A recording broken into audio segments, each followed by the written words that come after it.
Thank you, Madam Chair. Very honored to be here at the committee. Let's put this in perspective. We were in the midst of the biggest medical and economic crisis in a century.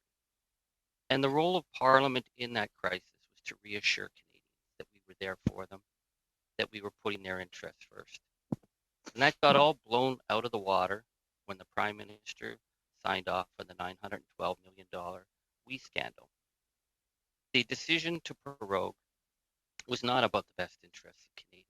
It was done in the summer when two key committees were starting to raise very serious questions in getting access to documents. So the Liberals tell us it was so important to tell Canadians we were shutting Parliament down so we could, I think Mr. Turnbull said he had 3 meetings with stakeholders in that time. What an important reason to shut Parliament down. Well, Mr. Turnbull would have been home in his riding anyways. What was happening in Parliament was trying to get answers on what happened, where the WE group, the Kielburger brothers, were able to call right into Bill Morneau's office. The email we got just on the eve of prorogation, we were given the 5,000 pages of documents, but we were unable to use them in our report. That is obstruction of the work of Parliament. And I would say that, contrary to my learned witnesses, I think the problem with prorogation is it toxifies trust. I remember 2008 when Stephen Harper prorogued. It was never the same, his relationship with the Canadian people after that. And as someone who's been permanently in opposition, I watch governments come and go, and they come in and they're idealistic, and then they decide power works for them. And I see it in the Liberals. I see the arrogance of the Liberals because they got away with it. And what did they get away with? Well, they learned they couldn't shut down Parliament entirely. But it's an old political trick. If you can punt a problem down the road and you punt it far enough, you feel you won. And that's what the Liberals think they've done.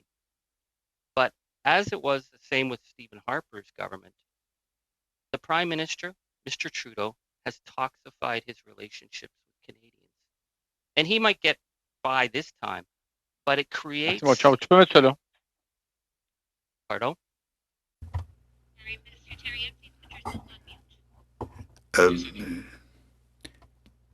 So I want to put this in context because they didn't just prorogue Parliament and shut down the work of the committee.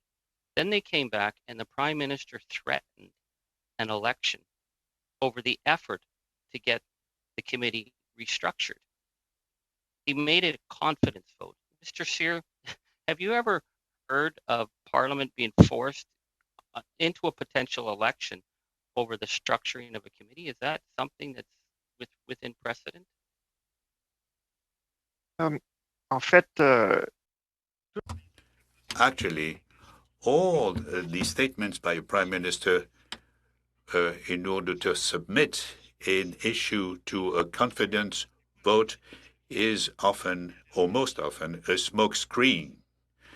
And so it is for the House to determine whether or not a vote is a confidence vote. And I say often to my students, there is the following example.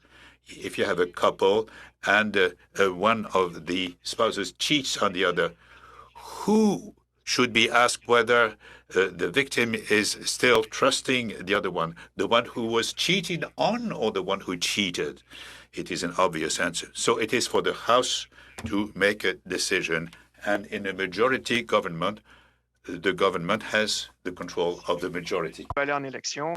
If the Prime Minister wants elections, then he can ask to dissolve them.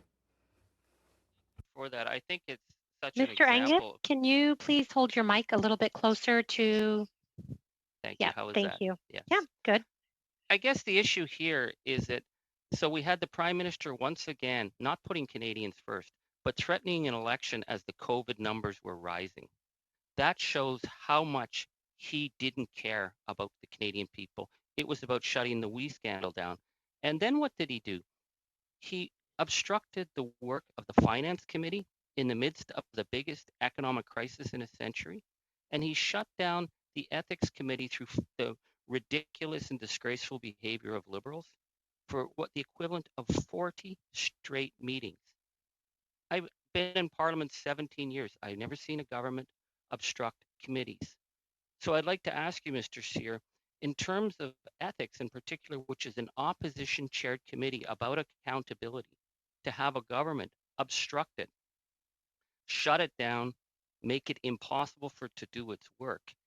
Does that not speak to something that I think raises a level of toxic disdain for democracy that makes the Canadian people distrust why these decisions were being made? Encore 30 une seconds, please. je crois qu'il existe des I think that there are mechanisms within Parliament to determine if obstruction is contempt of Parliament. And I will stop there. But the House is master of its own decisions. However, Parliament's role is to hold the government accountable of its actions.